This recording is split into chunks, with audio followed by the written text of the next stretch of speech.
Welcome back, everyone. Today's case is one you do not want to miss, the People versus Samuel Peoples.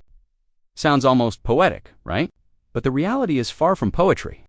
This case dives deep into questions of mental competency, bond violations, and something you don't often hear in court, tether tampering. That's right, Mr. Peoples literally cut off his electronic monitoring device. But here's the twist. He didn't even leave his house afterward.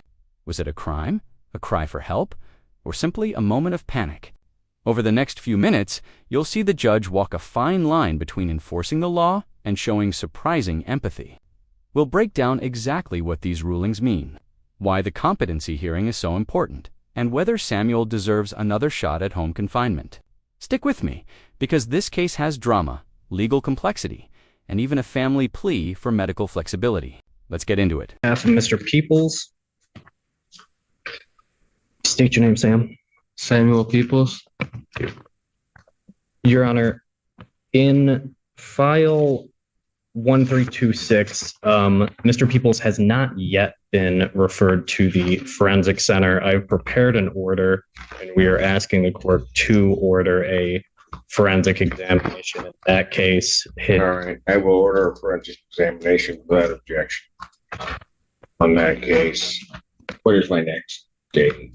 I mean, let's see how. Because has he already started the process? I don't believe he's been interviewed, Your Honor. The competency hearings on those matters are October 30th. It's just like last week. That was last week.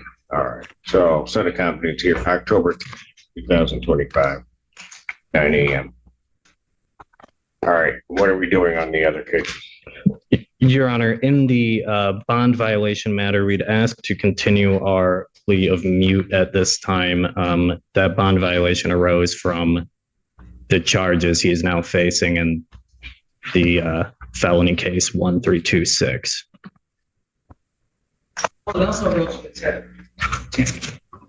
Which is charged as a felony, Your Honor. Sergeant. Ms. McDuffie apprised the court that there is a tether tamper, which gave rise to the bond violation. He has been charged with a felony for tether tampering, so I think at this time He has been? So let's pause here. The prosecution points out a bond violation because of tether tampering, and in the legal world, that's serious. But notice what defense quickly highlights. Samuel didn't flee, didn't run, didn't even step out of line geographically. He simply cut the tether and stayed put. This raises a huge legal and moral question. Does intent matter as much as the act itself? Cutting the tether shows defiance, sure. But if there's no flight risk demonstrated, does that soften the violation? Viewers, I want to hear from you. If someone cuts off their ankle monitor but doesn't actually go anywhere, should that count as a major bond violation or just a technical slip-up? he has, yes, Your Honor. That's the new one. There is an error on the complaint. We are having that amended. It should be a general tamper versus the category that's listed. Yeah, this is wrong. Okay. All right. So we would just ask to continue our plea of mute and continue these cases to the competency hearing on. So is he just going to remain in custody? Your Honor, he's working with a social worker. We are asking, or between now and October 30th, we are hoping to file a written motion. I think something substantive that gives the court a better idea. What's the objection in releasing? I mean, the thing is that as I understand the cut on the tether, he cut the tether, but he didn't go anywhere. Or I'm saying, yeah, worse, he cut the tether. I'm not. But he didn't go anywhere. He was right there when they went to go get him. That's my understanding as well, Your Honor. If the court would consider it, then I'd ask that he be released back to home confinement. I thought exciting. Response? Your Honor, obviously we had an extended conversation about this at bench at the last hearing. I don't have any objection to him remaining on the conditions that he was on prior to this incident. I'm concerned that given that we have this incident, I don't know how sufficient that's going to be, but I'm fine with him returning to home confinement for previous terms.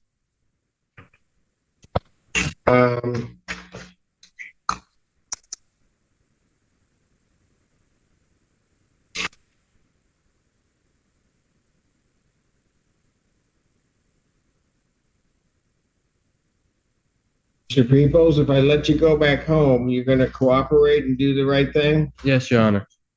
Okay, that means you can't tamper with the tether. I understand now. You understand that? Yes. Or you understood it before, you just did it? I had a moment of anxiety that led to a freak out. Yes. And I felt like I needed to get it off me because it was claustrophobic and Got it. Wow, did you catch that? Samuel openly admits that his tether tampering wasn't about escaping, it was about a mental health crisis. He describes feeling claustrophobic, panicking, and simply needing to get it off his body. This is where courtroom law collides with human vulnerability. Judges hear excuses every single day, but the tone here feels genuine. The real issue becomes, can the justice system balance compassion for mental health with the need for strict compliance? And here's something to think about. Should anxiety or panic ever excuse a bond violation? Or is that a dangerous precedent to set? Let me know in the comments where you stand on this one. yes. I hear you. Okay. All right. Here's gonna be part of the issue. I don't know if there are funds available to try to deal with the payment for that strap. Do you know family-wise whether that's available?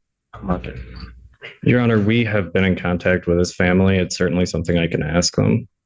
Pardon? It's certainly something I can ask his family. They are here today. They are here. That's correct, Your Honor. All right. Samuel, Yes, Your Honor. I give you another shot. You gonna try to do the right thing? Yes. Okay. Thank you, Your Honor. All right. I'm gonna do it. I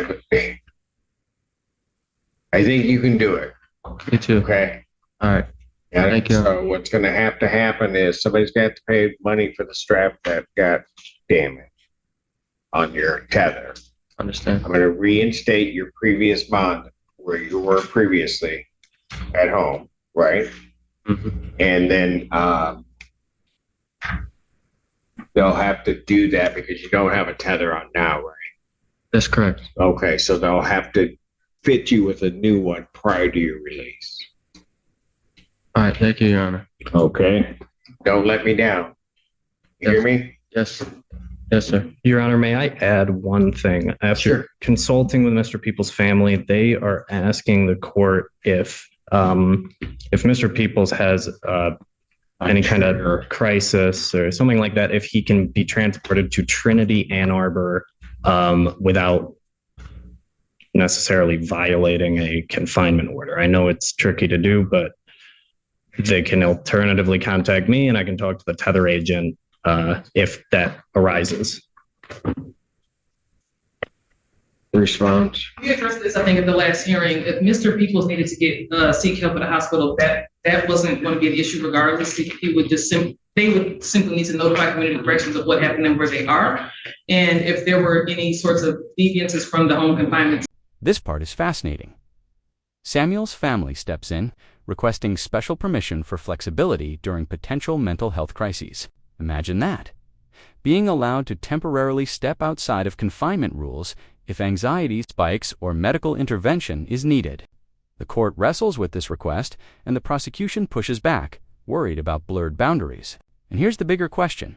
Should families have this level of input on confinement conditions, or does that open the door to abuse of the system? The emotional tension is real, because it's not just about legal rules anymore. It's about human care, family trust, and whether the court believes Samuel's issues are genuine or simply another excuse. Zone, I think that was the plan, which was to immediately notify community corrections office, so that the court would be apprised of what was happening. But the tether conditions, I believe, ought to remain the same. Actually, what happened last time was Mr. The public defender came up on our Mr.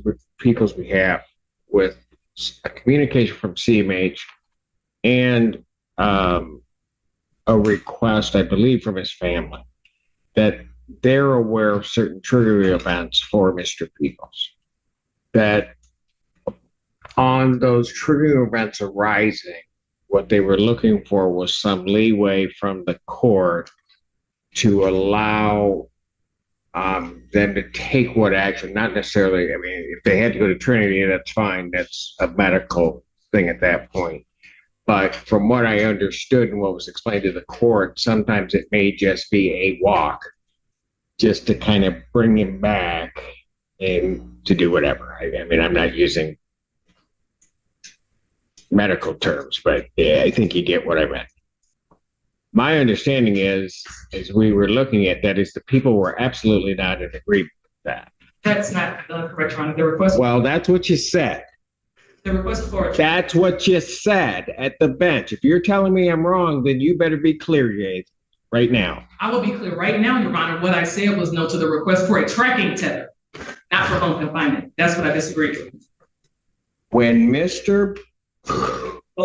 he asked whether or not they could leave, you objected vehemently, which is why I came to the decision that what I was going to do was I was told and I made it very clear, we'll bring him in here, because what I told him very clearly is, fine, you can ask for permission, but maybe we're just in a situation to ask for forgiveness. Let the family do what they need to do. That's what you said. That was your objection. I'm not disagreeing with that part. The request is for a tracking tether change. Stop talking.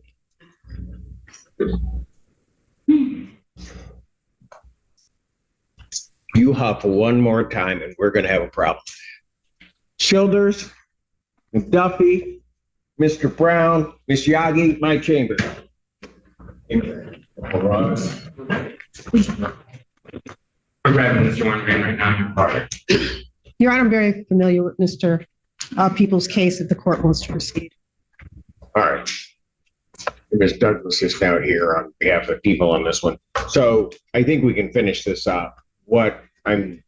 Here's what I'm doing. His new case had $100,000 bond.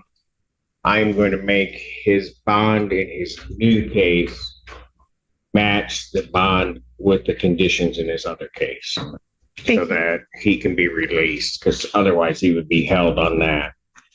He'll be refitted with a tether on, he'll be refitted with a GPS home confinement tether prior to release. My understanding is the family can pay the $175 to community corrections, so they'll get that paid, and all prior conditions are reinstated. And then we need a new date. So when do we? Your Honor, my request. Well, I got the competent. It's actually going to be October 30th. Okay. It's going to be our day. So, all right.